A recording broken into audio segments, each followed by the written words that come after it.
Desde el Centro de Noticias de Caracol Televisión en Bogotá, esto es Noticias Caracol, edición del mediodía.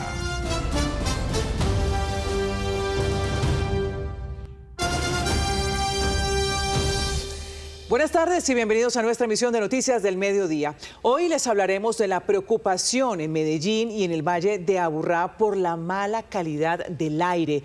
También les tenemos detalles de un gigantesco operativo en Estados Unidos que dejó 122 menores rescatados que eran víctimas de diferentes delitos. Además, les contaremos la historia de un fallo de la Corte Suprema de Justicia que anuló una sentencia del Tribunal Superior de Sincelejo por haberse sustentado en citas inexistentes generadas por la inteligencia artificial. Pero comenzamos con la tragedia que ocurrió en las últimas horas en el municipio de Silvania, donde hay un fallecido, 3 desaparecidos y varias familias damnificadas por la creciente de 2 quebradas. Héctor Rojas, ¿qué fue lo que pasó? Cuéntenos. Daniela, mire, pues son 2 tragedias que ocurrieron acá en las últimas horas en el municipio de Silvania, y la primera se registró, como usted muy bien lo decía, donde iban 3 vehículos, en uno de ellos 5 ocupantes, una persona sale expulsada de este vehículo, la segunda, un hombre, metros más adelante lo encuentran sin vida en el río, y las otras 3 personas, incluyendo una menor de edad, pues hasta el momento no se sabe de su paradero. La otra emergencia se vive acá en el barrio Kennedy, en el sector de La Esperanza, donde ustedes observan cómo están algunas de las viviendas que resultaron afectadas. Algunas se las llevó el río por la fuerza y porque el nivel del agua alcanzó los 6 metros, y eso resultaron 60 personas damnificadas. ¿Qué fue lo que ocurrió en las últimas horas? Vean el informe del Ojo de la Noche. Tragedia en Silvania, Cundinamarca. Una creciente súbita se llevó 3 vehículos a la altura de la quebrada del Hato.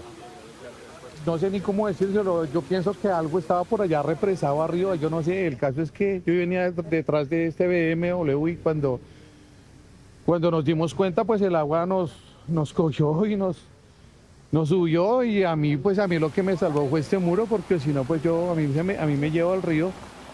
2 de los carros quedaron aprisionados contra las casas. Yo venía en Silvania un aguacero muy duro y yo alcancé a pasar la avalancha de Silvania, porque yo creo que pasé y bajó la avalancha. Cuando llegué aquí estaba esto creciendo y el carro estaba flotando, y los señores estaban 2 camionetas aquí, estaban viendo auxilio, que no pasáramos, que no nos mandáramos, porque empezó a subir el agua.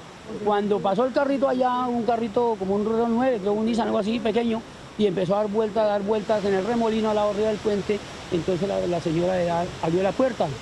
Pero otro que transportaba a toda una familia fue arrastrado por las gigantescas rocas, palos y tierra que bajó por el Hato. Una mujer de 30 años fue hallada con vida en una de las orillas de la quebrada. El señor Segundo Villota apareció muerto muy cerca de este lugar. Ana Lucía Villota, de 16 años, Teresa Escandón, Manuela Sofía Villota Escandón, todos miembros de una misma familia, y sus 2 mascotas están desaparecidas. Acabamos de suspender la búsqueda de un vehículo que desapareció a raíz de la fuerte avalancha que se presentó. Llevaba 5 ocupantes, de los cuales una persona pudo salir y se salvó, pero hemos hallado un cadáver en la noche de hoy. La búsqueda se suspendió esta madrugada por la poca visibilidad. Hoy a primera hora comienza nuevamente el trabajo de los organismos de socorro por la ronda de la quebrada y el río Sumapaz. Mientras tanto, en la parte alta del municipio, la quebrada Yayata se creció, afectando varias viviendas. Cuando yo sentí que se vino el agua, y lo que hice fue llamar a mi hijo que estaba en el centro, dije, véngase que estamos solas con mi hija. Cuando en ese momento yo sentí que me movieron la cama, yo dije, está temblando. Y cuando mi hija gritó que se nos había metido el barro. Por fortuna no hubo personas lesionadas, pero sí pérdidas significativas, porque muchas familias lo perdieron todo. Empezó a sonar como estruendos, pero pues nada, fue que bajó la creciente y se empezó a meter el agua. Teníamos las motos, teníamos unos pollos, y fue cuando ya se metió el agua totalmente. Hoy seguirán con el censo para seguir identificando si hay más afectados. Mientras tanto, los organismos de socorro siguen en alerta máxima por las fuertes precipitaciones que han ocurrido durante el fin de semana en Cundinamarca. Mire, está la quebrada Yayata y esto superó los 6 metros de altura, llegó y pues parte de las viviendas que estaban acá resultaron afectadas y esa misma corriente de agua fue la que impulsó a los vehículos y es uno de los vehículos que hasta el momento no ha sido posible ubicar a las 3 personas desaparecidas. ¿Qué dice justamente el gobernador de Cundinamarca sobre esta emergencia? Escuchen ustedes. La emergencia presentada en el municipio de Silvania compromete a 5 personas, una que lamentablemente falleció, un adulto mayor, otra persona que resultó herida y logró salir del vehículo a tiempo antes de que este fuera arrastrado. Hay 3 personas desaparecidas, entre ellas una menor de edad de 16 años. Las primeras informaciones apuntan de que son personas residentes en el municipio de Tibacuy. En este momento 55 personas de los organismos de respuesta están atendiendo la emergencia. En estos momentos hay 16 viviendas afectadas aquí en el sector de La Esperanza. Queremos mostrarle una de ellas, cómo quedó. Aquí vivían 17 personas y ustedes observan por lo menos cómo quedó el baño, totalmente lleno de lodo. El nivel del agua, como les decía, alcanzó los 6 metros de altura. Aquí todas las personas que vivían en esta casa pues perdieron absolutamente todo. Mire la nevera como quedó a un lado, tendida por cuenta del barro, de las piedras, de los palos que ingresaron a esta vivienda. Las camas también totalmente inundadas, la cocina, todo afectado por cuenta del agua y del lodo. ¿Qué dicen justamente las personas que vivían en este lugar y que resultaron afectadas por cuenta de las lluvias y el crecimiento de esta quebrada? Escuchen lo que nos contaron.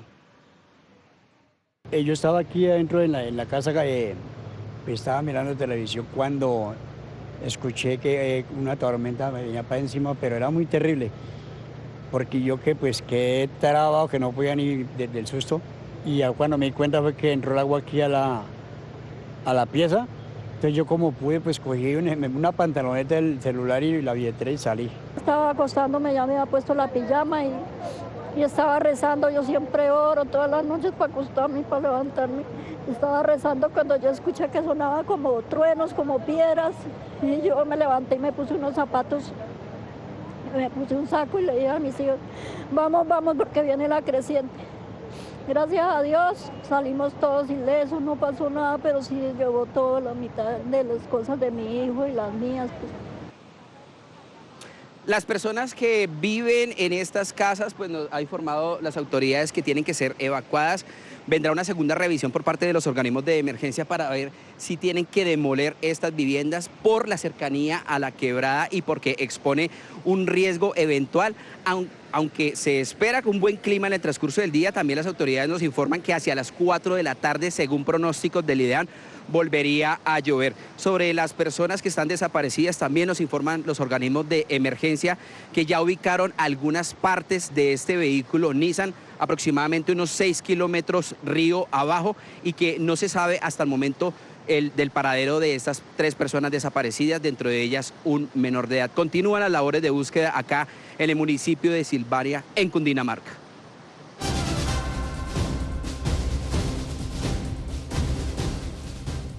La otra noticia del día es la polémica que no cede, los bombardeos de las fuerzas militares contra campamentos de las disidencias, que hasta ahora dejan 12 menores muertos. Mientras crecen los cuestionamientos al gobierno por estas operaciones, también surgen señalamientos de incoherencia, recordando que críticas similares en el pasado llevaron a la renuncia de un ministro de Defensa. Stephanie Valencia, buenas tardes. Cuéntenos qué es lo último con este tema. Tatiana, buenas tardes. Ha quedado en evidencia un cambio en la directriz que el presidente Petro había dado al inicio de su gobierno de no bombardear si se creía que había menores de edad en los campamentos. Recordemos que hoy estamos hablando de 15 menores de edad muertos, 12 en bombardeos y 3 en medio de combates. Para el caso del Guaviare, donde murieron 7 menores de edad, el comandante de las fuerzas militares dijo que aunque se sabía de posible presencia de menores en la zona, el presidente autorizó y que de no ser así, se estarían lamentando hoy la muerte de al menos 20 militares. Son momentos políticos diferentes.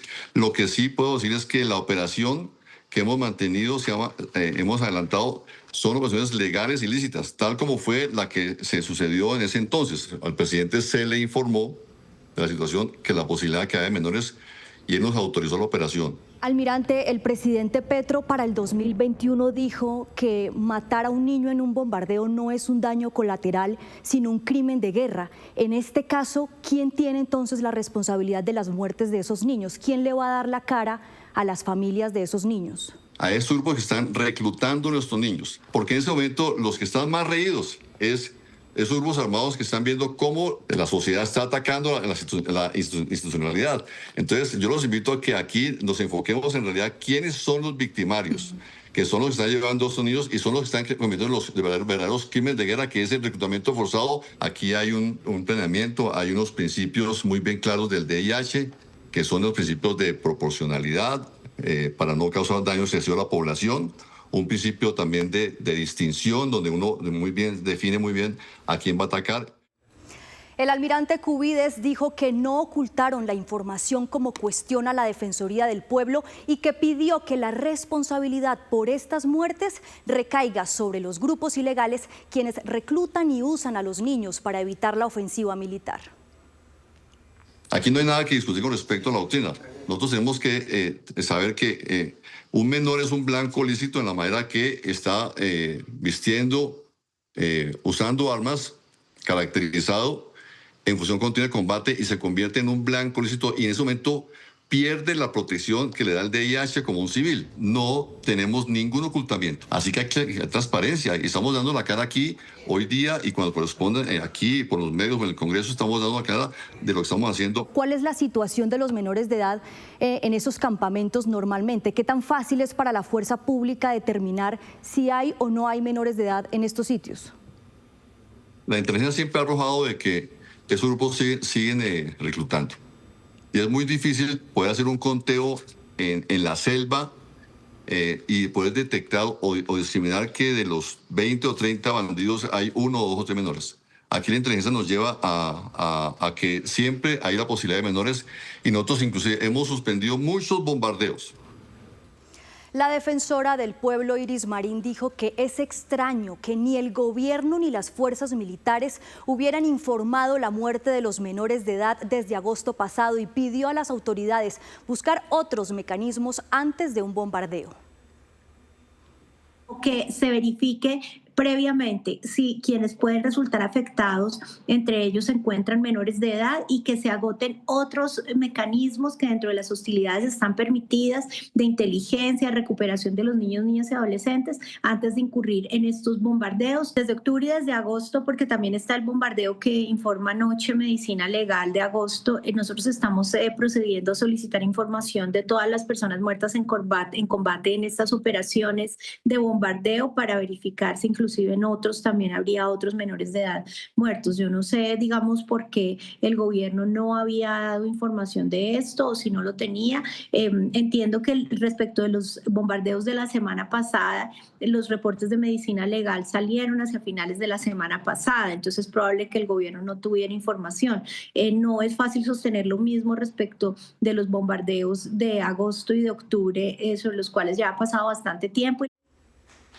Las recientes operaciones militares también han sido cuestionadas por distintas orillas políticas que le piden explicaciones al gobierno por lo que en años anteriores habían criticado. ¿Qué ha cambiado? Que en el gobierno Duque la gente pedía más paz que guerra, y en el gobierno Petro, por la crisis de seguridad, la gente pide más mano dura que paz. Pero lo cierto es que, al menos de momento, en el Senado de la República está claro que hay los votos para una moción de censura. Y también que el pacto histórico está en una gran crisis, toda vez que es indefendible lo que antes ellos criticaron. Es decir, no hay cómo defender esto. El exministro de Defensa, Guillermo Botero, también habló de las críticas que en su momento recibió por los bombardeos y que para ese momento le costó también el puesto en esa cartera de defensa. Dijo que hoy el gobierno defiende lo que en su momento criticó. Básicamente lo que hizo este gobierno fue ver qué era lo que yo había dicho, qué era lo que había ocurrido y coger y expresar en unas palabras iguales sí o similares prácticamente lo mismo. Adelantar una moción de censura contra el ministro de Defensa actual, el general Pedro Sánchez, es una completa estupidez. Si una moción de censura llegase a progresar, sería eliminar la capacidad que tiene la Fuerza Aérea y esa superioridad que ha mostrado siempre en los combates. Ningún ministro de aquí en adelante se atrevería a volver a bombardear si llega a prosperar una moción de censura. Ese es un error que el Congreso de la República, y concretamente la Cámara de Representantes, no puede cometer. Hace pocos minutos, la Fiscalía General de la Nación confirmó que asumirá la investigación sobre estos hallazgos en medio de las operaciones militares. Recordemos que el presidente Petro pidió perdón a las madres de los jóvenes que perdieron la vida en esta ofensiva y aún así afirmó que la ofensiva contra las disidencias no cesará. Daniela.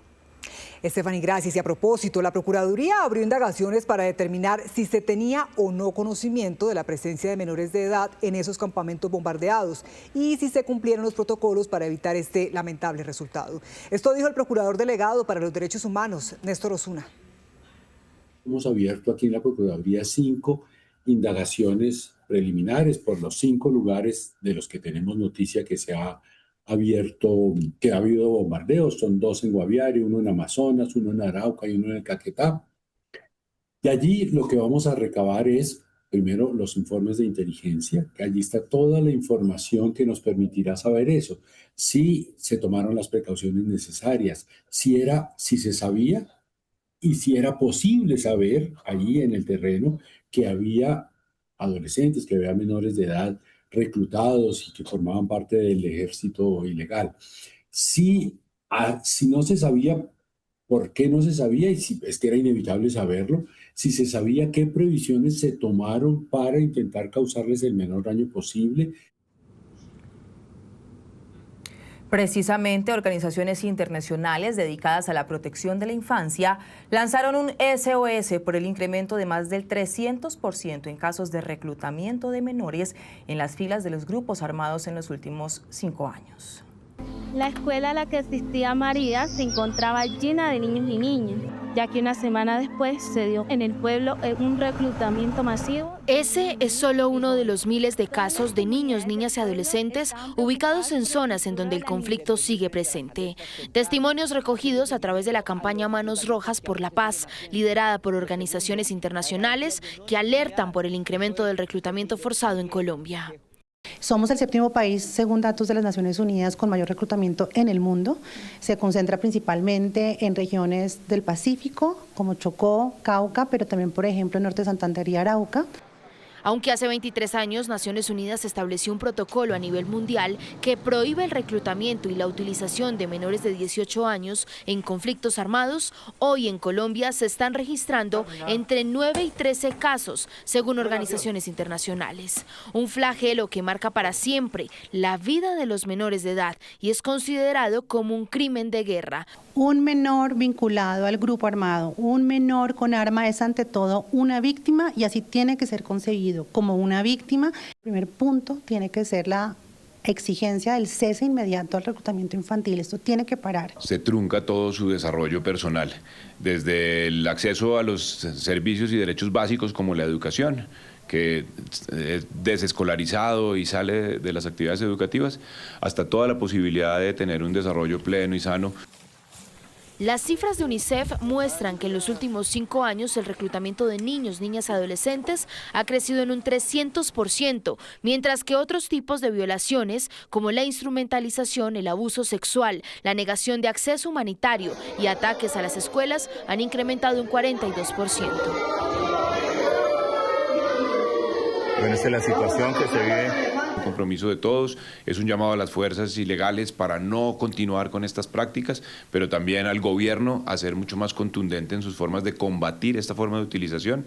Las organizaciones insisten en que se necesita poner por encima de todo conflicto la protección de los menores de edad, especialmente los que viven en poblaciones rurales inmersas en la guerra, para evitar ser objetivos para los grupos armados.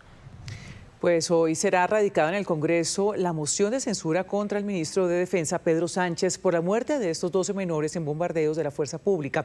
Juan David Ríos, ¿quién presentará la moción y cuándo sería la citación al debate? Ana Milena, hola, ¿qué tal? Una feliz tarde. Mire, primero hay dos posibilidades. La primera de ellas es la radicación por parte de Catherine Miranda, representante a la Cámara de Representantes por el Partido Alianza Verde.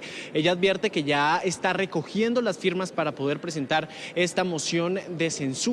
Tiene aproximadamente 21 firmas para hacerlo. Lo radicaría hoy para que el debate pueda hacerse la próxima semana. Lo cierto es que le preguntamos a ella si hay posibilidad de que prospere un debate de moción de censura, porque recordemos que en septiembre pasado, hace unos cuantos meses, un debate de moción de censura contra el ministro de Defensa, Pedro Sánchez, pues no prosperó. Y esto fue lo que nos dijo Catherine Miranda.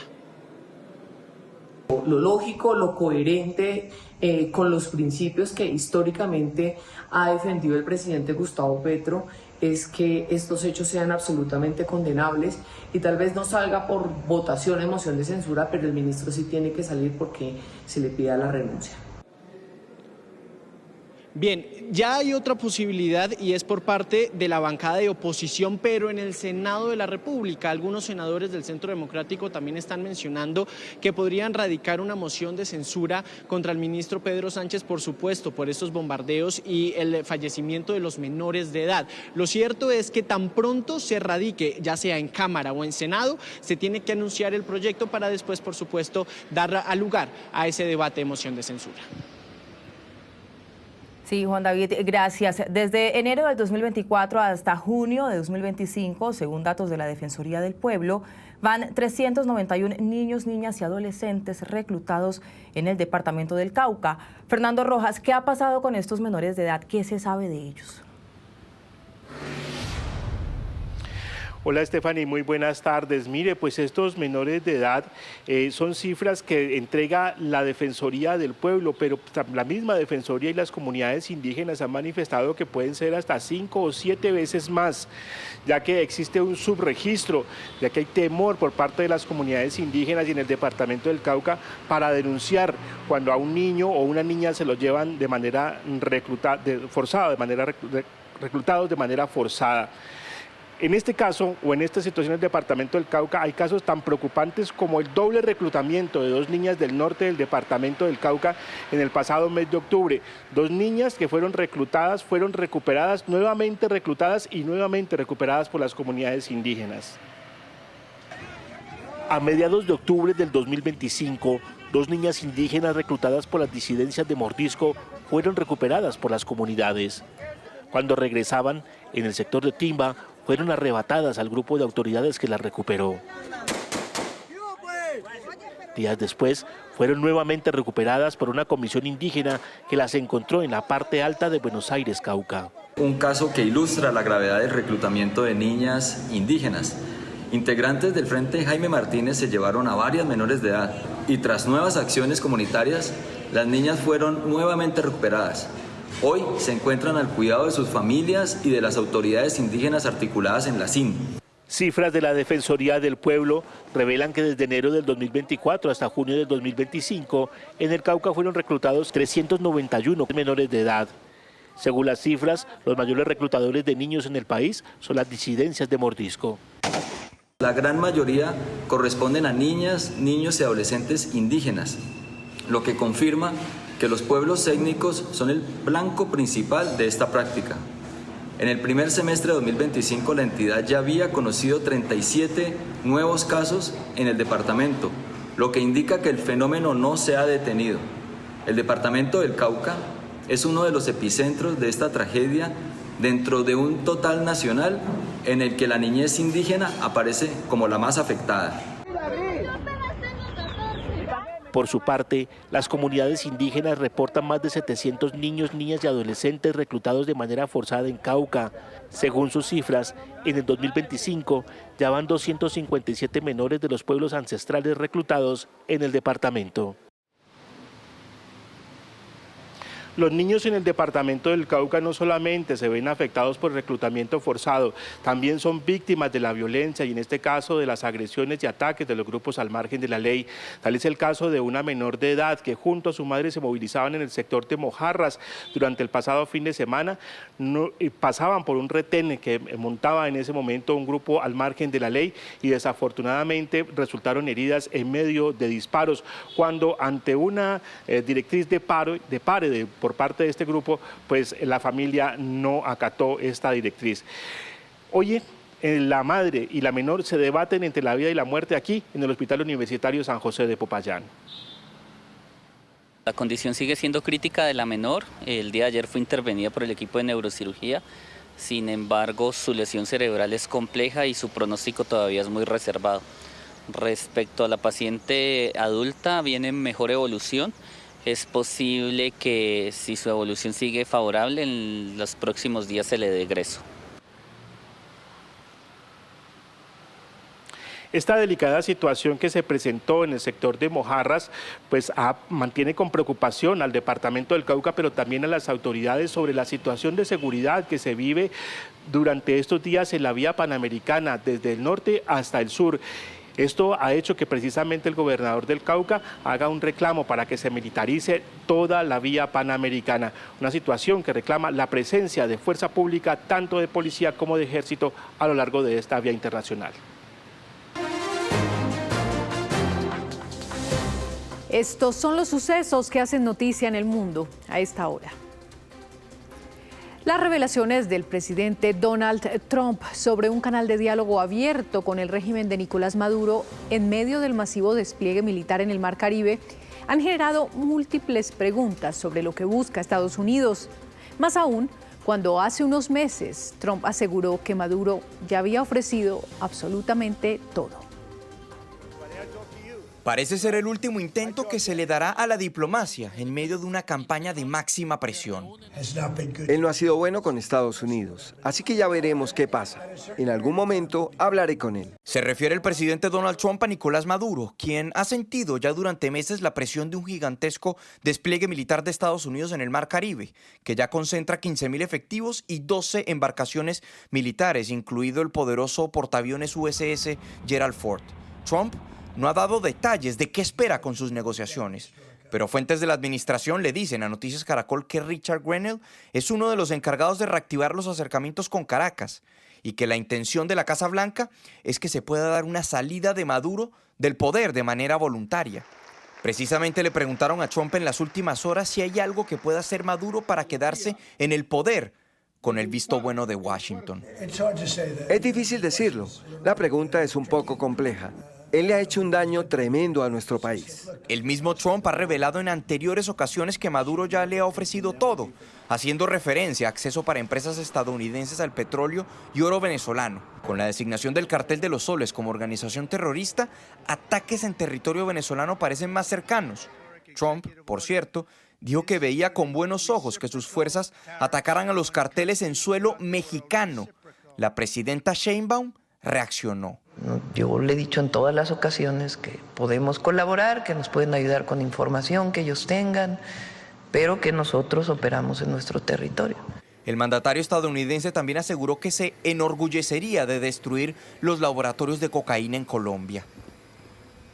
Maduro, por su parte, dijo estar dispuesto a hablar, pero cara a cara con Donald Trump. Sin embargo, no hay que perder de vista que queda una semana antes de que el Departamento de Estado designe al Cartel de los Soles como organización terrorista y que para Estados Unidos la cabeza de esa organización es el propio presidente de Venezuela. El tic-tac del reloj de Nicolás Maduro marca el poco tiempo que le queda para decidir cómo evitar un ataque por parte de Estados Unidos a Venezuela. Con el despliegue en el Caribe del mayor portaaviones del mundo y una flota de buques estadounidenses apenas a 15 kilómetros de distancia de Venezuela, Maduro asegura que está dispuesto a conversar. Así que este país está en paz este país va a continuar en paz. Y en Estados Unidos, el que quiera hablar con Venezuela, se hablará. Face to face. Cara a cara, sin ningún problema. El próximo 24 de noviembre, Estados Unidos designará al Cartel de los Soles como organización terrorista, lo que podría traducirse en la posibilidad de una acción bélica hacia el líder del cartel, que Estados Unidos afirma se trata de Nicolás Maduro. En medio de este escenario, Maduro lanzó un exhorto al presidente Donald Trump.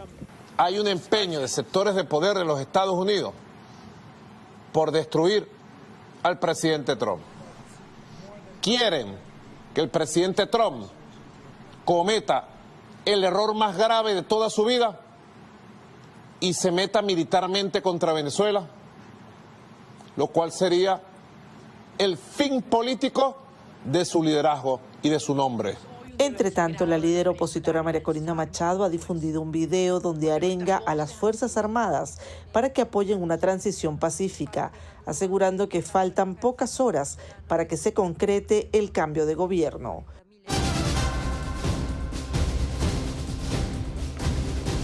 Crece la controversia por las medidas que anunció el alcalde Carlos Fernando Galán para los vehículos con placas registradas fuera de Bogotá que no podrían circular por la ciudad 2 sábados al mes. Los mandatarios de municipios vecinos piden reconsiderar esta restricción. Sin embargo, la administración distrital no da marcha atrás. Pero, ¿cuáles son las razones que han motivado esta decisión? Aquí les contamos. Desde el año 2012, los carros que transitan en la capital vienen aumentando, llegando hoy a cerca de 2 millones. Sin embargo, los vehículos matriculados en la ciudad, es decir, que pagan sus impuestos en la capital del país, cada vez son menos. Esto se debe, según expertos, a que en algunos municipios ofrecen descuentos para matricular y tributar en esos territorios, por lo que, buscando que más vehículos sean matriculados en Bogotá, el distrito se mantiene en que el próximo año aumentará el valor del pico y placa solidario y pondrá pico y placa 2 sábados al mes a carros no matriculados en Bogotá. Los vehículos matriculados fuera de Bogotá pagaban un 20% adicional.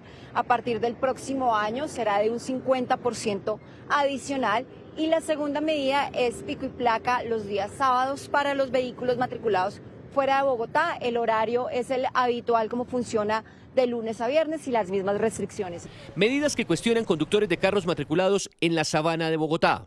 No va a ser un perjuicio para todo el personal que tenga este tipo de vehículos.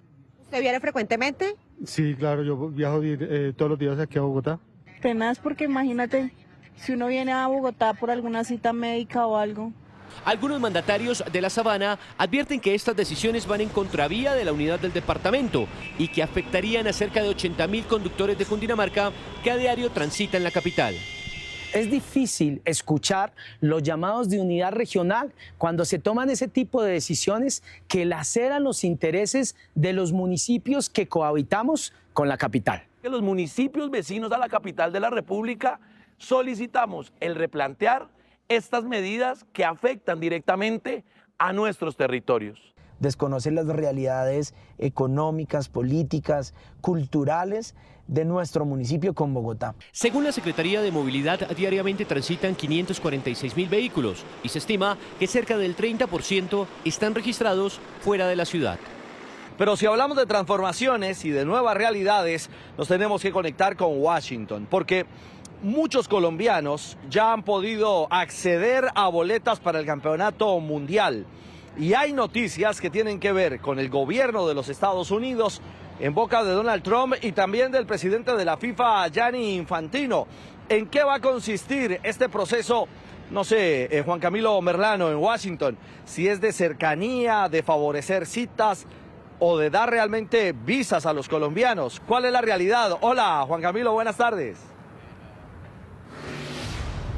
Ricardo, bueno, primero yo los saludo desde el Kennedy Center aquí en Washington, que estarán concentrados los ojos de los amantes del fútbol el próximo 5 de diciembre, porque aquí será el sorteo de la fase de grupos del Mundial del de la FIFA del 2026. Es una especie de fast track.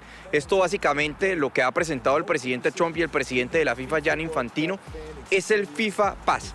Y lo que hace es que aquellas personas que ya hayan adquirido sus boletas o su entrada para alguno de los 78 partidos que serán aquí en Estados Unidos, recordemos que hasta este momento se han vendido alrededor de 1 millón de entradas, pues lo que harán, si esas personas no tienen visa para venir a los Estados Unidos, es que les priorizarán la cita. Los ayudarán a saltarse la cola, palabras más, palabras menos. Escuchemos lo que decía el presidente Donald Trump en las últimas horas sobre el FIFA Pass. Estamos creando lo que llamamos el sistema de programación prioritaria de citas de la FIFA, y esto permitirá a los titulares de entradas para el Mundial con largos tiempos de espera optar por la FIFA para una entrevista prioritaria.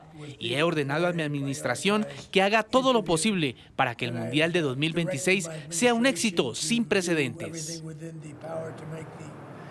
Algo que hay que tener en cuenta es que el hecho de tener una entrada para un partido aquí en Estados Unidos no garantiza con este FIFA Pass que se va a obtener la visa. El Departamento de Estado ha dicho que van a mantener los mismos requerimientos, la misma verificación de datos como a cualquier otra persona que pide una visa de turista para venir a los Estados Unidos. Lo único diferente es que se prioriza la cita. Además, han desplegado a unos 400 oficiales consulares adicionales en todo el mundo para tratar de atender estas solicitudes. Quien también habló fue Gianni Infantino, el presidente de la FIFA.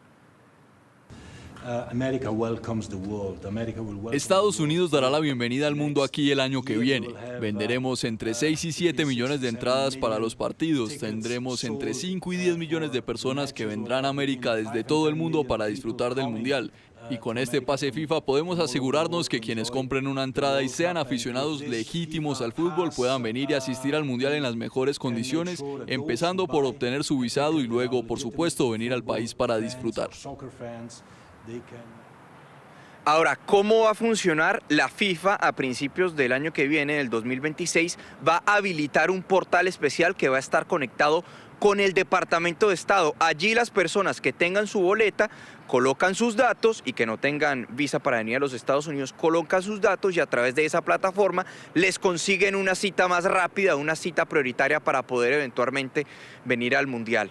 De nuevo entonces, Ricardo, anoten 5 de diciembre aquí en el Kennedy Center para saber en qué grupo va a quedar la selección Colombia en el Mundial. Nosotros cambiamos de tema para contarles que el DANE reveló hoy el comportamiento de la economía colombiana, que arrojó un buen crecimiento durante el tercer semestre.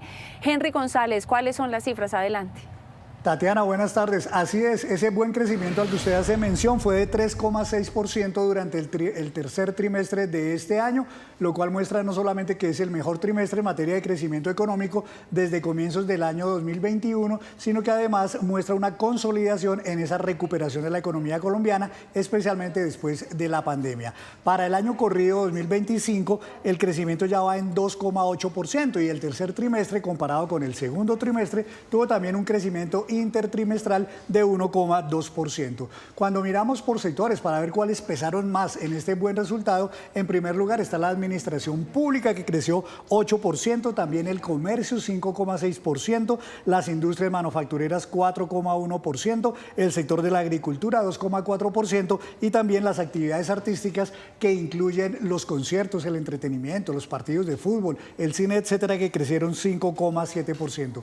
Para el caso de la administración pública, que fue lo que más pesó en el tercer trimestre, hay un crecimiento en el gasto del gobierno del 14%, explicado por mayores inversiones y gastos en temas como la seguridad, el alistamiento de la jornada electoral del próximo año y en otros sectores de los cuales nos habla la directora del DANE, la doctora Piedad Urdinola.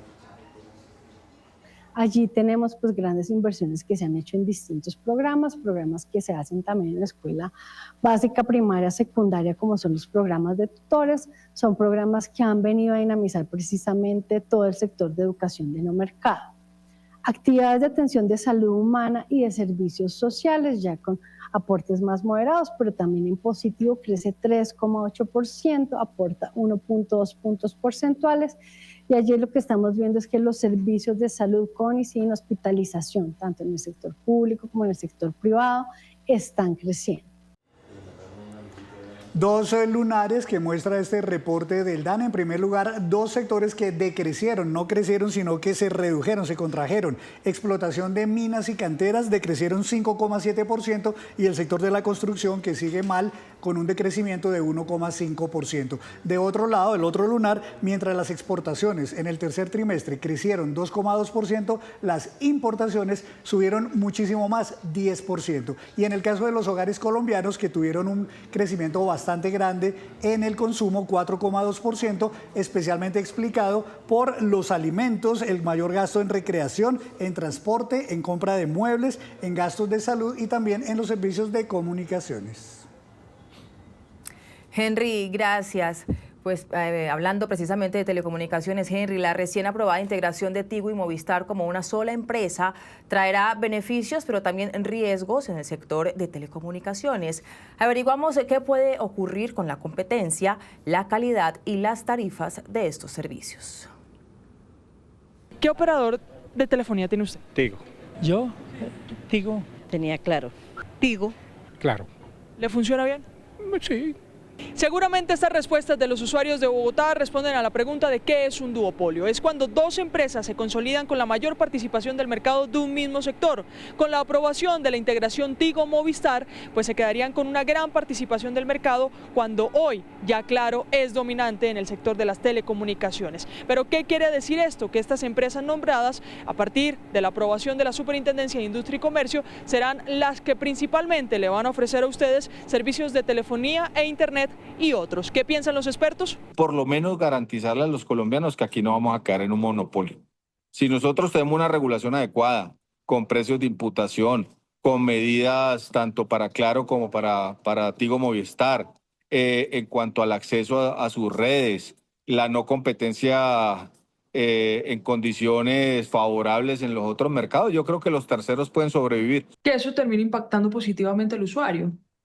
Puede impactar positivamente al usuario. La fusión Tigo-Movistar como una empresa sí se aprobó, pero deben cumplir algunas condiciones. Competir solo con la empresa dominante que hoy es Claro, mejorar sus servicios y tarifas y atender a una preocupación del sector, los pequeños operadores. En el caso de WOM, se debe reducir el valor que esas empresas le cobran a WOM por usar su red para ofrecer servicios en algunos territorios. La autoridad de competencia ha sido consciente de esa situación, pero infortunadamente la manera como ha resuelto el problema lo ha resuelto estableciendo un precio techo bastante elevado que hace del roaming automático nacional una tarifa bastante onerosa para quienes son pequeños y tienen la expectativa de generar una expansión de red en los próximos años. Eso, en palabras muy sencillas, ¿cómo se traduce o en qué se traduce? Se traduce en el riesgo de tener en este mercado a futuro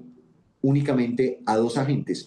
Ante el riesgo de afectar la competencia y dejar el mercado en manos de Claro y Tigo Movistar como empresa integrada, la Comisión de Regulación dijo: la probabilidad que se generen efectos coordinados como consecuencia del aumento en la concentración o un potencial incremento en los precios que pagan los usuarios por dichos servicios. La misma comisión presentará el próximo año proyectos de regulación para seguir garantizando la competencia en el sector y que los usuarios no se vean afectados por el impacto de la integración aprobada.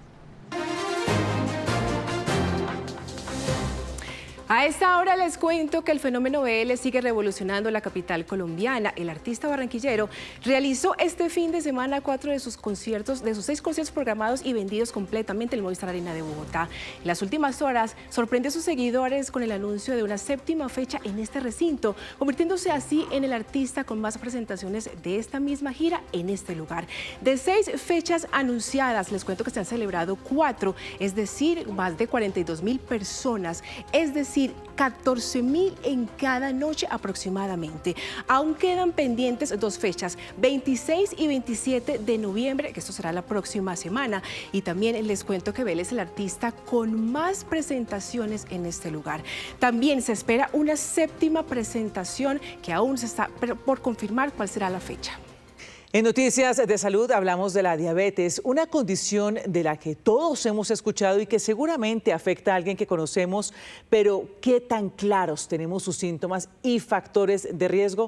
Doctora Fernanda, buenas tardes. Ana, buenas tardes para todos. Empiezo por recordarles que hay diferentes tipos de diabetes. La más frecuente es la tipo 2, en la que influyen de manera determinante nuestros hábitos diarios, es decir, lo que comemos, qué tanto nos movemos, nuestro peso. Entonces, por ahí debemos empezar todos por reconocer si tenemos alguno de estos factores que predispongan más. Obviamente, si el papá, la mamá, los hermanos tienen diabetes, pues sumemos otro factor de riesgo.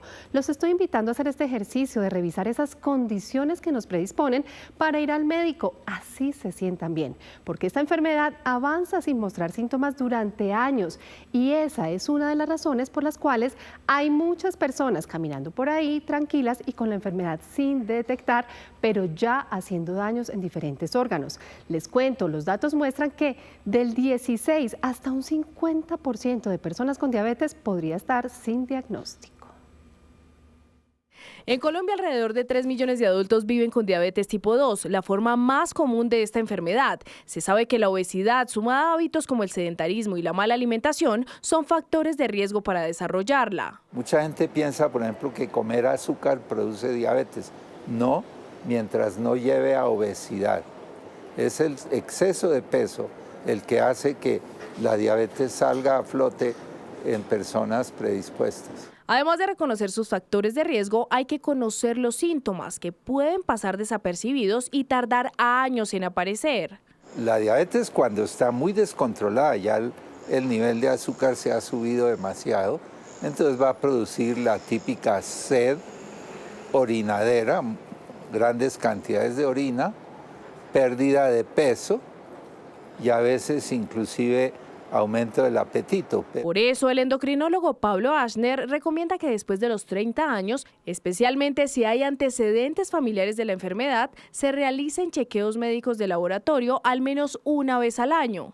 Se ha encontrado en algunos estudios que si eso se logra tempranamente, la diabetes se puede revertir, no curar, pero puede entrar en remisión, es decir, puede mantener los niveles normales de azúcar en sangre sin medicamentos, solo con perder suficiente peso.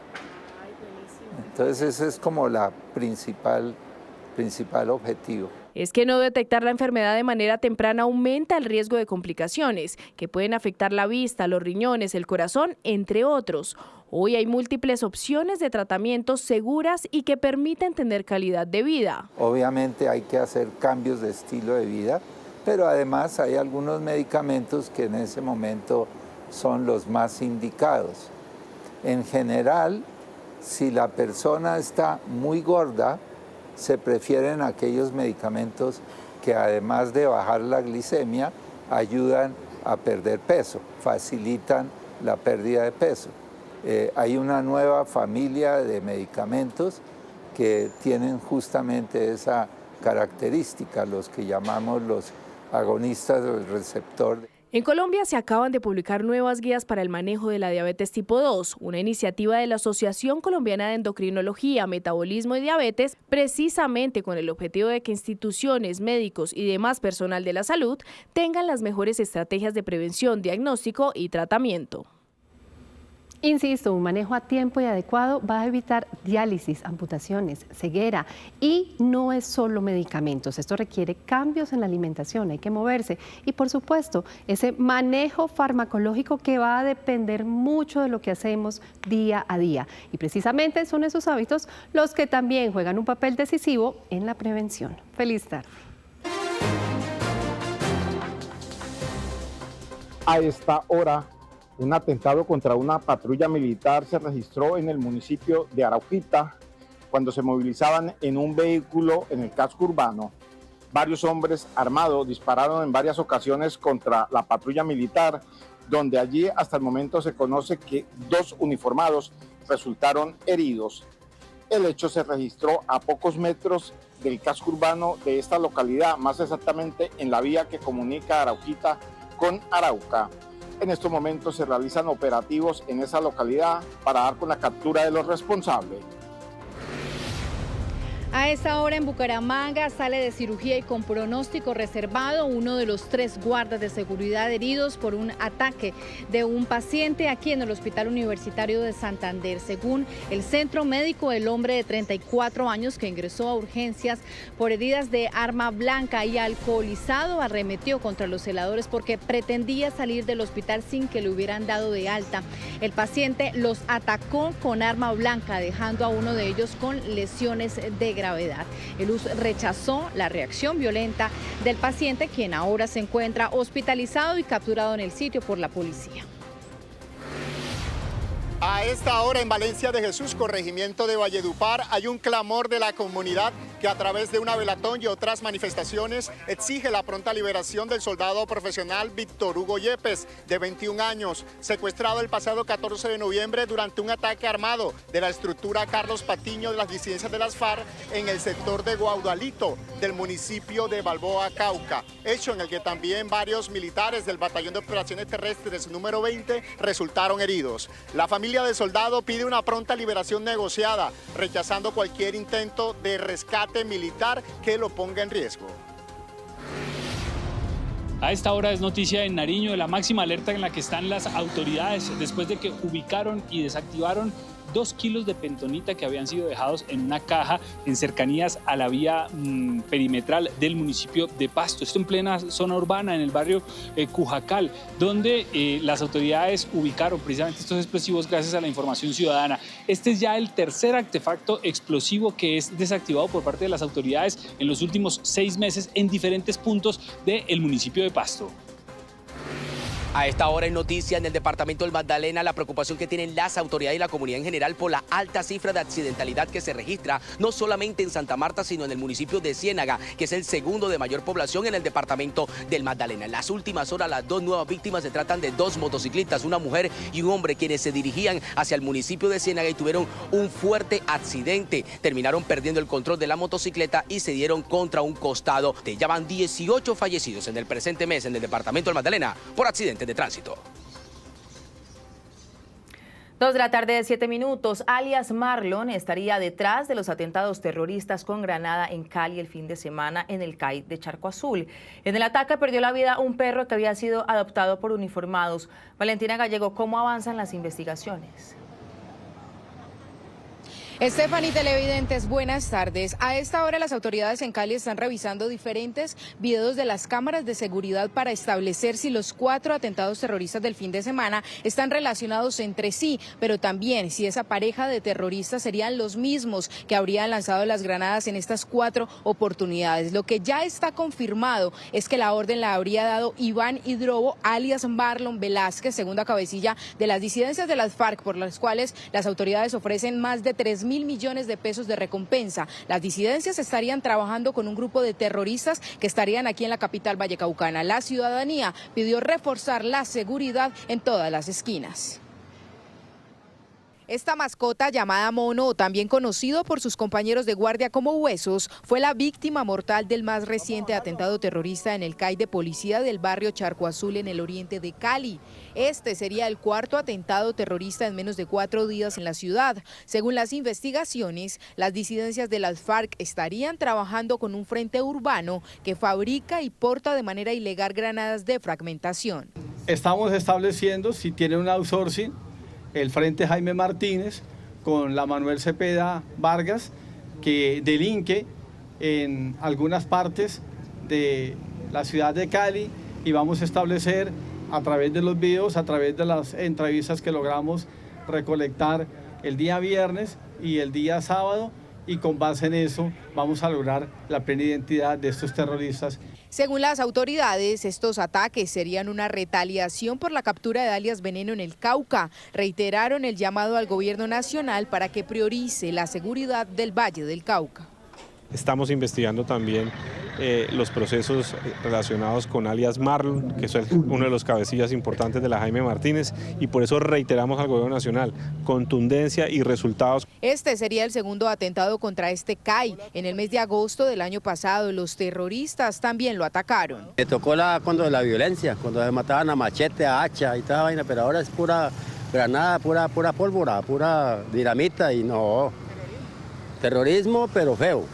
horrible. Los caleños que viven alrededor de instalaciones policiales dicen tener miedo de un nuevo ataque y pidieron reforzar la seguridad. Los bandidos andan en la calle y nadie hace nada. Si yo veo una placa de una moto levantada, esa es una moto de un bandido. Entonces eso es lo que tiene que poner cuidado la policía y el tránsito, porque en realidad estamos en una inseguridad terrible, como dice el cuento. La alcaldía de Cali mantiene una recompensa de hasta 400 millones de pesos para dar con la captura de los responsables. Y hablamos ahora de Antioquia. En Medellín, varios médicos se declaran inconformes porque consideran que son pocas las acciones de las autoridades para contrarrestar los problemas de calidad del aire. Aseguran que el número de consultas por gripa y rinitis está en aumento. ¿Cómo están hoy las estaciones de calidad del aire? Alfonso Cárcamo. Tatiana, muy buenas tardes. A las 2:10 de esta tarde estamos viendo en estos momentos en tiempo real las estaciones de monitoreo de calidad del aire del sistema de alertas tempranas del Valle de Aburrá, Ciata. Hay en total 15 estaciones en verdes, que quiere decir que estamos con un estado óptimo de la calidad del aire, y hay una más que está en amarilla, es decir, un estado moderado. Lo que dice el área metropolitana a los médicos es que no hay necesidad de generar alarmas cuando las condiciones del ambiente están en óptimas condiciones. Veamos en el siguiente informe todos los detalles. El sector médico volvió a encender las alarmas. Aseguran que la calidad del aire en el Valle de Aburrá sigue deteriorándose mientras las acciones para enfrentarla avanzan a paso lento. Especialistas expresaron su inconformidad y advirtieron que sin decisiones firmes aumentarán los riesgos para miles de ciudadanos. El 10% de las enfermedades cardiovasculares, cerebrovasculares y pulmonares son producidas por la mala calidad del aire. La bibliografía te la recomiendo a la Organización Mundial de la Salud. ¿Qué estamos luchando nosotros como movimiento?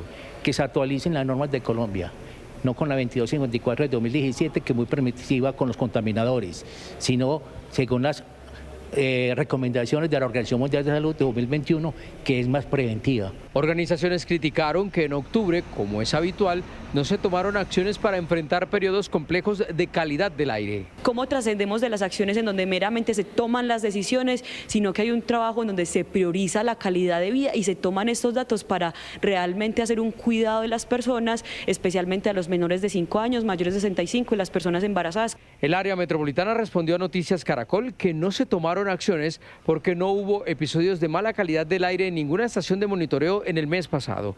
A pesar de esto, médicos y ciudadanos denunciaron que cada vez hay más afectaciones a la salud. Gripa, enfermedad de rinitis, sinusitis, conjuntivitis, digámoslo así, EPO, son lo más conocidos.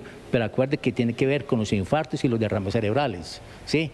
Es el 10%, un estimativo de las enfermedades más comunes de todo Colombia. Nos arden los ojos, la garganta, hay niños enfermos, incluso hay una persona que si bien tenía su situación de salud, eso se la agravó y la llevó a la muerte. Las estaciones de monitoreo de calidad del aire del Valle de Aburrá están en color verde, es decir, que está el ambiente en un estado óptimo. Dice el área metropolitana que las constantes lluvias han ayudado a dispersar las partículas contaminantes. 2:13 p.m. Por primera vez, la Corte Suprema de Justicia anuló un fallo por uso indebido de inteligencia artificial. La Corte determinó que el Tribunal de Sincelejo basó una de sus decisiones en jurisprudencia inexistente. Hoy en día es difícil escapar del uso de la inteligencia artificial. La justicia está incursionando en el tema, al punto que la Corte Constitucional avaló su uso, pero advirtió que nunca podrá reemplazar al juez. Justamente, un fallo de la Corte Suprema señaló que la IA no puede ser utilizada sin verificación, pues anuló una sentencia del Tribunal Superior de Sincelejo por haberse sustentado en citas inexistentes generadas por la inteligencia artificial. Pero el alto tribunal advirtió que esto pone en riesgo la credibilidad de la justicia. No es admisible que, bajo la excusa de una aparente eficiencia y necesidad de descongestionar el aparato jurisdiccional, se admita la inclusión en las providencias judiciales de textos generados por la IA, sin ningún tipo de control. El juez que así proceda incumple con su responsabilidad en la motivación de su decisión. Cuando el juez o cualquier autoridad usa la inteligencia artificial debe ser como una herramienta y no como un medio para sustituir a la misma autoridad. Expertos en tecnología hablan de lo perjudicial de no darle buen uso a la inteligencia artificial y cómo en otros países ya se ven los efectos. Lo que veo es una invitación urgente a no delegar en la tecnología lo que corresponde al criterio humano. La inteligencia artificial puede ordenar información, ayudarnos a buscar antecedentes, resumir documentos y ahorrar tiempo, pero no puede convertirse en el autor invisible de las decisiones judiciales ni en el reemplazo del criterio humano. En un juzgado de Maryland estaban mirando en Estados Unidos un caso de divorcio y el abogado de una de las partes, también utilizando inteligencia artificial, incluye argumentos que son inventados. El juez se da cuenta y lo recrimina por eso. La Corte concluye en su fallo que es indispensable la verificación, ya que así se garantiza la integridad de la justicia.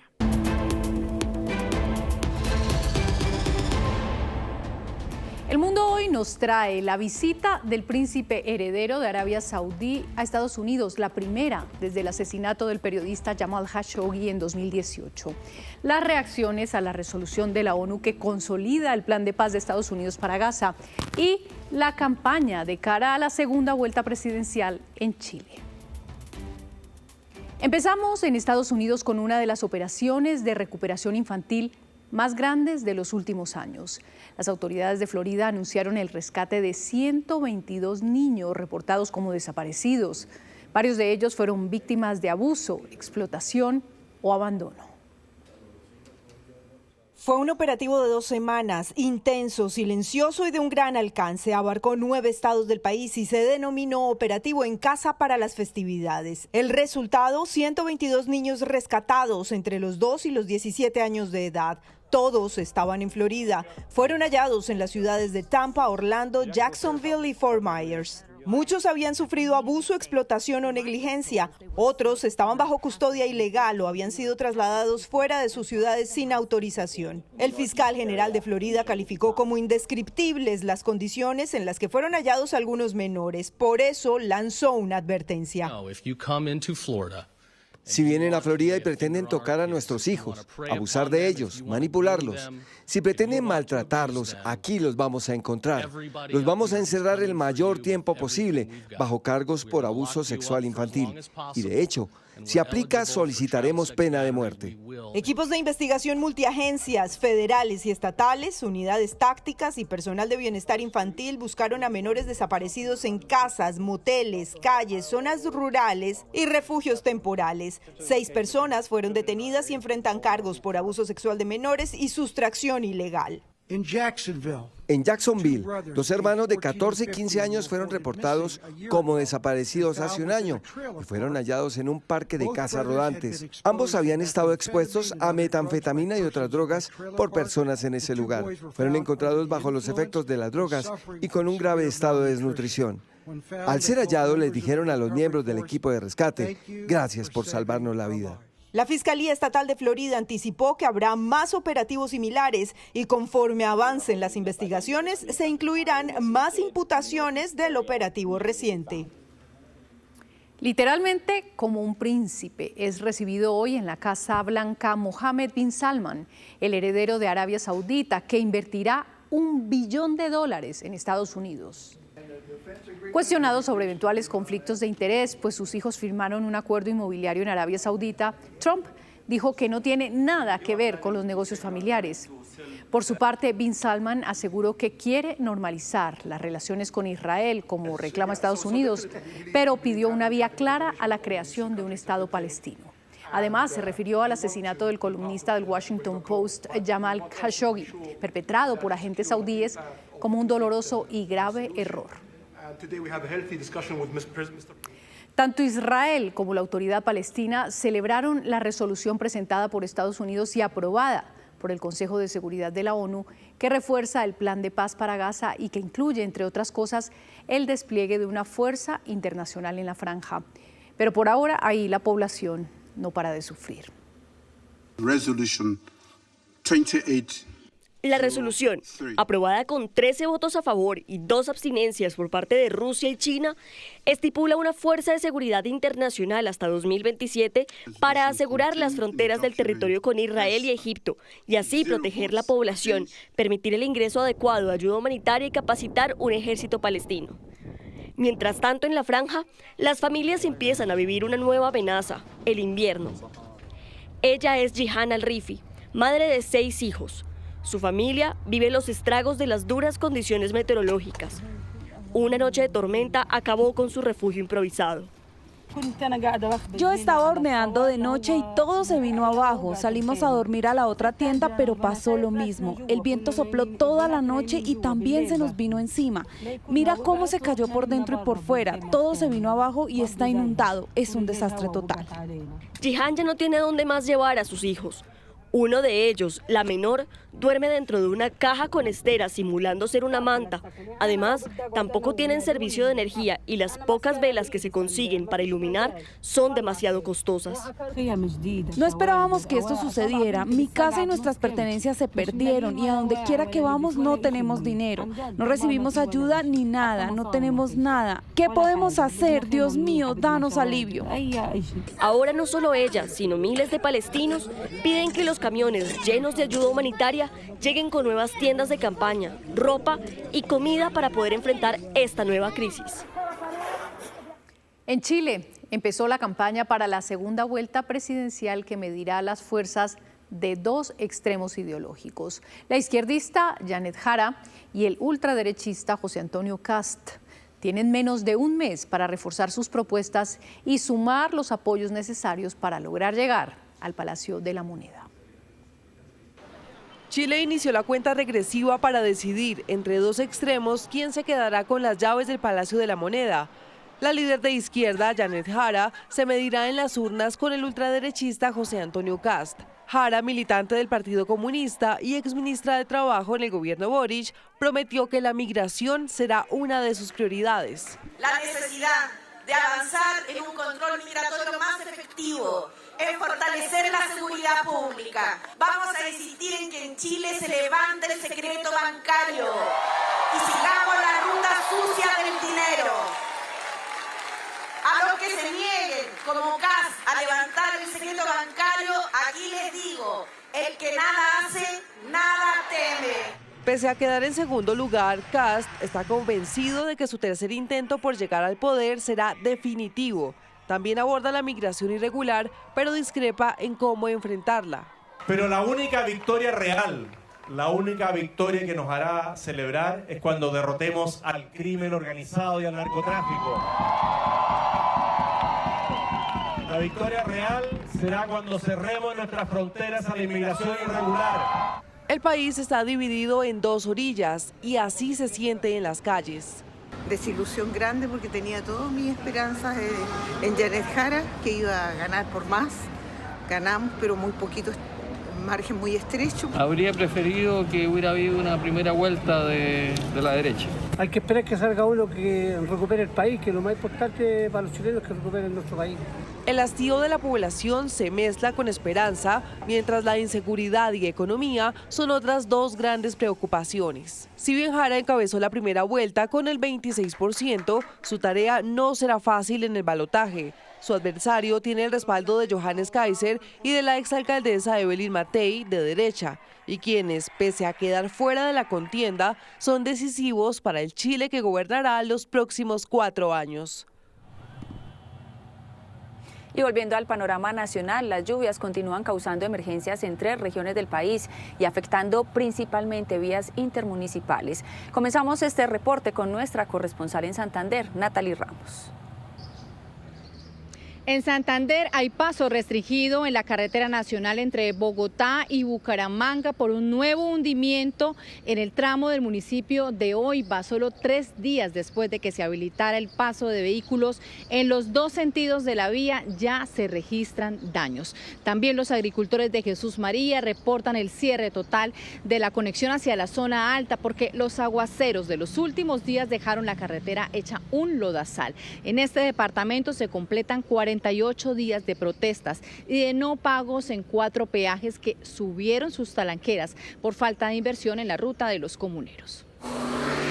En Caldas se sigue presentando la afectación vial en varios municipios. Las fuertes lluvias de este lunes causaron nuevos derrumbes en el municipio de Pensilvania, ocasionando el cierre total de la vía Bolivia-El Higuerón-La Mesa. El sector de El Brillante, en el municipio de Pácora, tiene paso interrumpido, mientras que en Salamina y Manizales hay varios puntos con paso restringido debido a la caída de material y árboles. Esto en el corredor entre La Linda y La Cabaña. Las autoridades del departamento hacen presencia con la maquinaria amarilla en varios puntos para restablecer la conexión entre Manizales, el norte y el oriente del departamento de Caldas. En el departamento de Sucre, las lluvias de las últimas horas generaron inundaciones en por lo menos 4 barrios y 2 veredas del municipio de San Pedro. Esto se debe principalmente a la creciente súbita o desbordamiento del arroyo Charco Viejo. Esta situación incluso afectó la movilidad en la vía que comunica hacia el municipio de Magangué.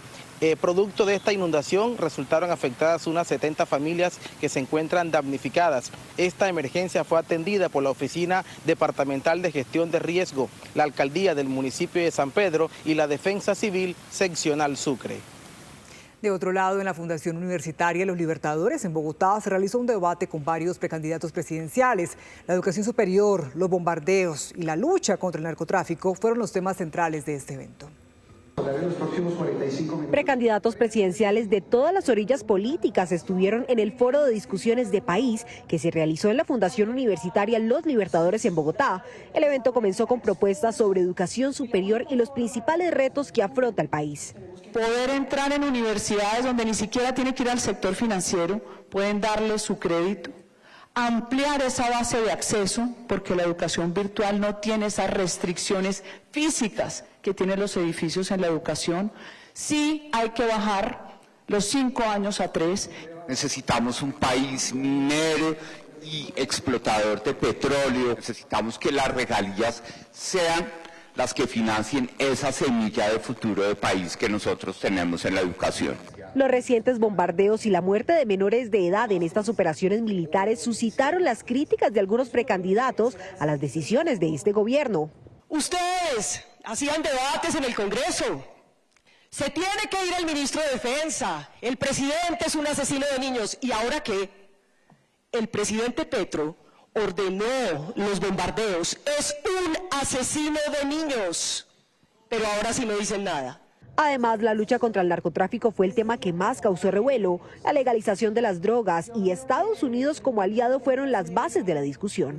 Lo que está pasando en Colombia es que el narcotráfico se ha tomado varias zonas de Colombia. Se metieron con el Plan Colombia y 3 de quienes están aquí presentes, Vicky, María Fernanda, Mauricio Cárdenas, le plantean al país un Plan Colombia 2.0. Si no hubiéramos tenido el Plan Colombia, el país estaría hoy en manos de las FARC, del ELN. Este foro fue el escenario donde los precandidatos dejaron claras sus posiciones ante algunos de los temas más coyunturales del país y el espacio para que los jóvenes universitarios conocieran de primera mano estas posturas políticas.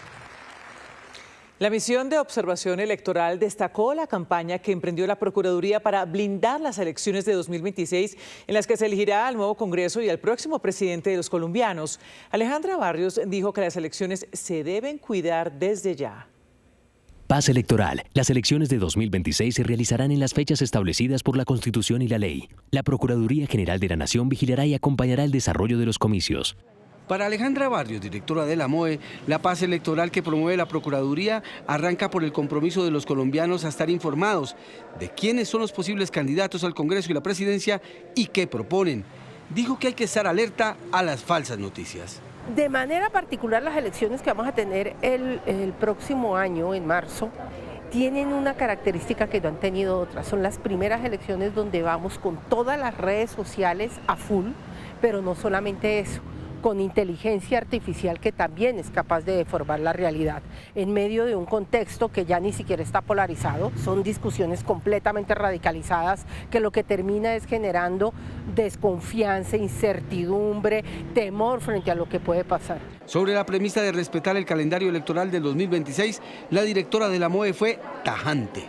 Colombia está preparada para hacer procesos electorales. Nosotros hemos hecho elecciones en contextos de violencia, en contextos de incertidumbre, en medio de inundaciones y de emergencias ambientales. Es decir, tenemos una gran capacidad institucional, pero sobre todo una gran capacidad ciudadana para tomar las decisiones adecuadas cuando vamos a salir a votar. Es decir, confiar en las instituciones, ser absolutamente críticos con los partidos políticos, ser hasta el detalle verificadores de la información que presentan las diferentes candidaturas. Alejandra Barrios dijo que la campaña Paz Electoral garantiza que desde ya los colombianos puedan asistir libres a las urnas en las elecciones de marzo y mayo. 238 acaba de ser aprobado en primer debate el proyecto de reactivación económica que busca recursos para el gobierno nacional, incluyendo nuevos impuestos. Laura Rojas, ¿qué tipo de gravámenes fueron aprobados? Daniela, ¿qué tal? Muy buenas tardes. Este es el primer paso para aprobar finalmente el proyecto de reactivación económica, así como usted le acaba de decir. Hoy se aprobó en primer debate este proyecto, que se puede decir tiene dos capítulos. El primero, generar mayores impuestos. ¿Cuáles serían estos? Uno de ellos, de los que se habló hoy, fue un impuesto del 6% al uso de plataformas digitales. Otro impuesto que también se evalúa es a las importaciones a través de plataformas como Temu.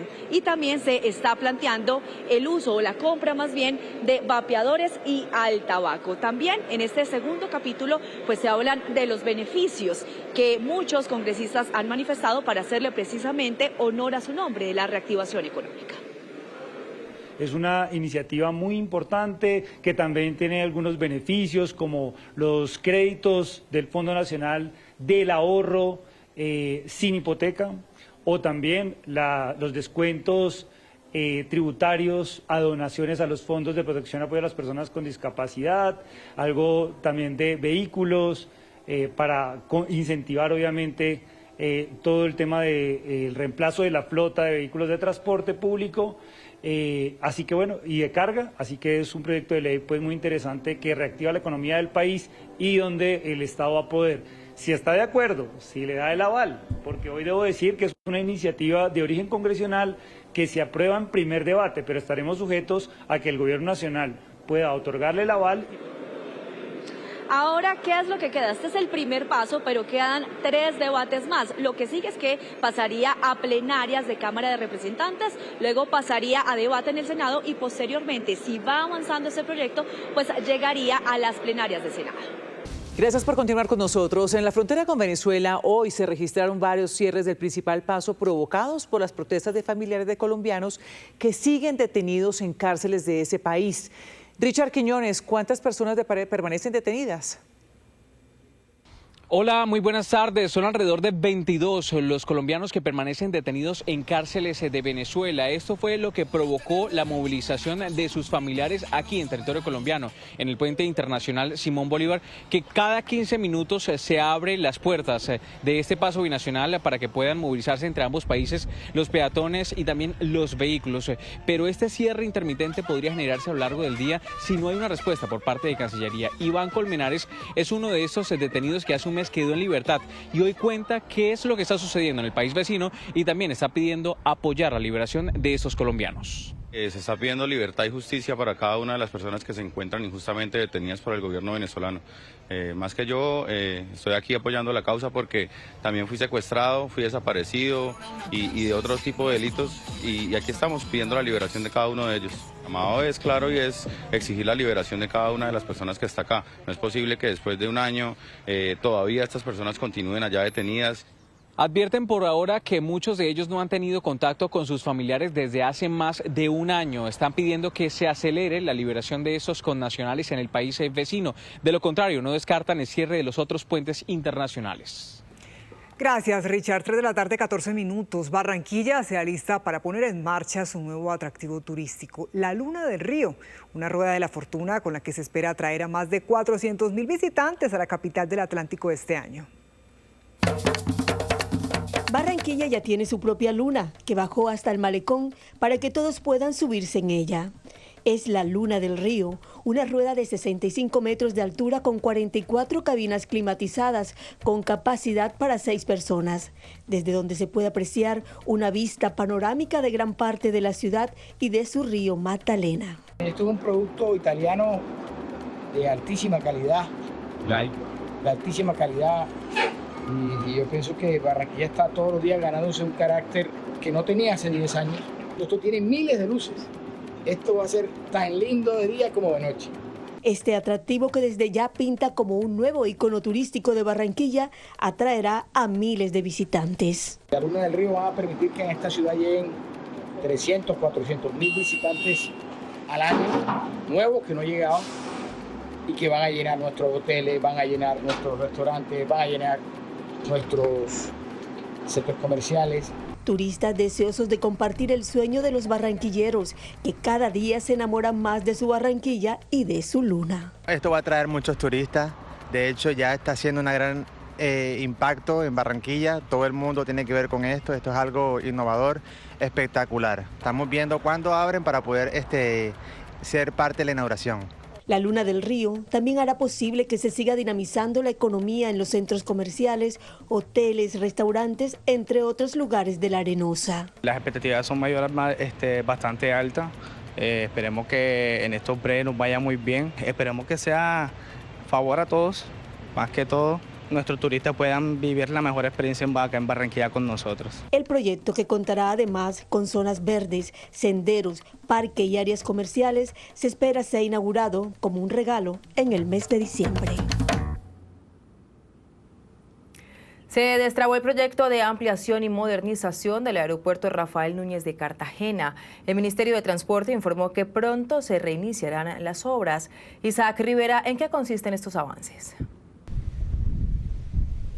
Hola, buenas tardes. Básicamente lo que se hizo por el momento fue una actualización en el plan de manejo ambiental, que es un paso muy importante para avanzar hacia el proyecto de ampliación del Aeropuerto Internacional Rafael Núñez de Cartagena. Con este plan actualizado ya hay luz verde para realizar obras internas en la terminal aérea, pero para iniciar oficialmente con el proyecto de expansión de ampliación se requiere de la actualización de la licencia ambiental, que precisamente eso es lo que está ahora mismo en estudio. En la siguiente nota, más información. Esta es la resolución con la que la Autoridad Nacional de Licencias Ambientales da luz verde para continuar con el proyecto de modernización del Aeropuerto Internacional Rafael Núñez de Cartagena. La autorización permite hacer obras como remodelaciones, adecuaciones o intervenciones internas en la terminal, pero representa un paso importante para reactivar el proceso hacia su expansión definitiva. La Autoridad Nacional de Licencias Ambientales aprobó la actualización de los planes, lo que viabilizó para que algunas intervenciones se puedan tramitar por el mecanismo de cambio menor. Estos planes aplican al área licenciada y exigen reportes periódicos de cumplimiento ambiental. La construcción de 3 pisos o nuevos puentes de abordaje aún deberán esperar, porque la autoridad ambiental continúa evaluando el proyecto por los posibles impactos sobre ecosistemas. La ampliación o la nueva construcción de una pista paralela, vía carreteable, zona de parqueo, como lo quieran llamar, que va a hacer intervención en Ciénaga de la Virgen. Eso es un tema bastante preocupante. Con las obras de ampliación se busca que el aeropuerto cuente con la capacidad necesaria para atender más de 9.5 millones de viajeros. El aeropuerto pueda tener espacios cómodos, tanto en la sala nacional como en la sala internacional, teniendo en cuenta de que a Cartagena están llegando más de 7 millones de turistas.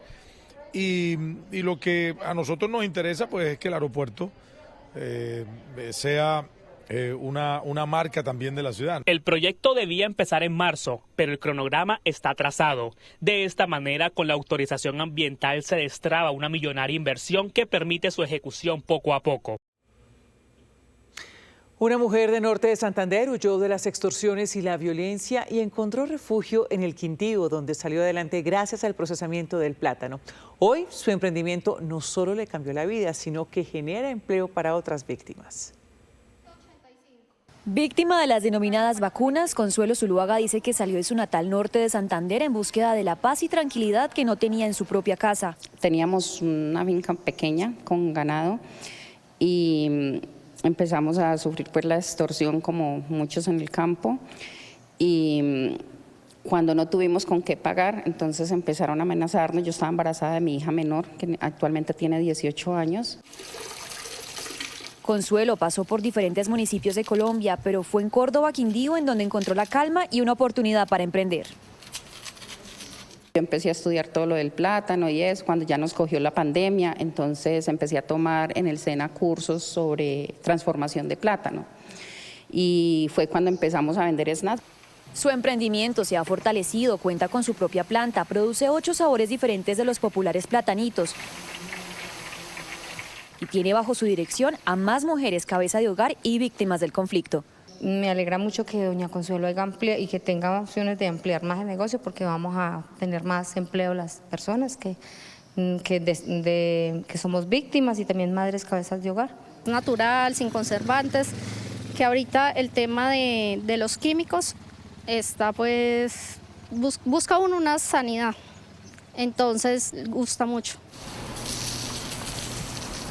Actualmente los paquetes se distribuyen en varios municipios del Quindío, pero Consuelo sueña con escalar su repartición a nivel nacional para que más personas en condición de víctimas puedan unirse al proyecto. Y en Coveñas, Sucre, avanza una iniciativa ciudadana de limpieza y embellecimiento que busca proteger las playas y los ecosistemas marino-costeros. La labor, encabezada por un líder social, también impulsa la promoción turística de la zona. Bancolombia y Caracol presentan Colombianos que hacen historia. Soy Elkin Alvis y esta es mi historia. Yo soy físico de profesión. Luego de pandemia llego acá a Coveñas al sector turístico. Me comienzo a interesar por los procesos marino-costeros, por cuidar. Elkin se enamoró del paraíso natural de Coveñas. Comenzó a promocionar y liderar campañas de limpieza, conservación de playas y ecosistemas marinos. Me ha permitido también conocer personas que piensan y sienten el territorio como yo. ¿Qué te inspira o te motiva a hacer este trabajo ambiental en toda esta zona del Golfo de Morroquillo? Me inspira su belleza natural, la belleza de nuestras playas, la riqueza biodiversa que tenemos aquí, trabajar por la protección de los ecosistemas marino-costeros, de los corales, de las dunas, de los mangles. Para mí es muy importante. Hoteleros, comerciantes y habitantes del municipio de Coveñas apoyan y participan de estas campañas de limpieza. Primero rastreamos nuestras playas, clasificamos los desechos, los plásticos, los botamos, los orgánicos los dejamos ahí porque es igual de la parte de la naturaleza. Es importante apoyar a Elkin ya que protegemos nuestros ecosistemas, tanto el océano como manglares, ya que es fuente vital para nuestro turismo aquí en Coveñas, Sucre. Sabemos que tenemos que cuidar el medio ambiente porque si el medio ambiente permanece como debe estar, los huéspedes van a ser felices y van a tener nuevas experiencias. Por su dedicación, pasión y trabajo de protección ambiental en Coveñas, Sucre, Elkin Alvis Narváez es un colombiano que hace historia. Pereira se le adelantó a las fiestas de diciembre con el encendido del alumbrado navideño. Centenares de habitantes comenzaron a disfrutar el recorrido de las luces que espera atraer a miles de turistas. Este año el alumbrado en Pereira es el más grande que ha tenido la ciudad. Hay más lugares turísticos iluminados y eventos cada fin de semana. Tenemos una ruta de la fe. Las iglesias, las principales iglesias de Pereira han sido iluminadas con videomapping, unos diseños espectaculares.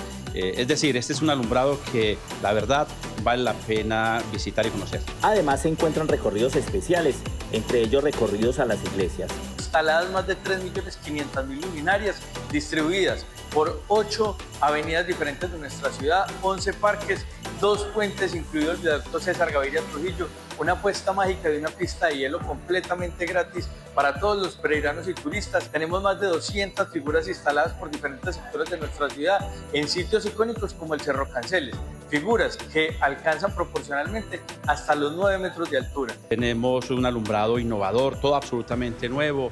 El centro de Pereira se ha peatonalizado para que las personas puedan disfrutar en familia sin ningún tipo de riesgo. Para los habitantes de la ciudad es un orgullo y para los turistas un alumbrado que no habían visto. Oh, excelente, excelente, es un alumbrado muy bonito, muy novedoso. Invitamos pues a toda la gente de Colombia para que vengan y nos visiten. Pereira es hermoso, así es que el espectáculo que va a ofrecer de sus luces va a ser estupendo, estoy seguro. El alumbrado estará hasta el mes de enero. Tendrá actividades especiales durante un mes y medio con atractivos en actividades para la familia, para emprendedores, pero sobre todo para que los niños lo disfruten.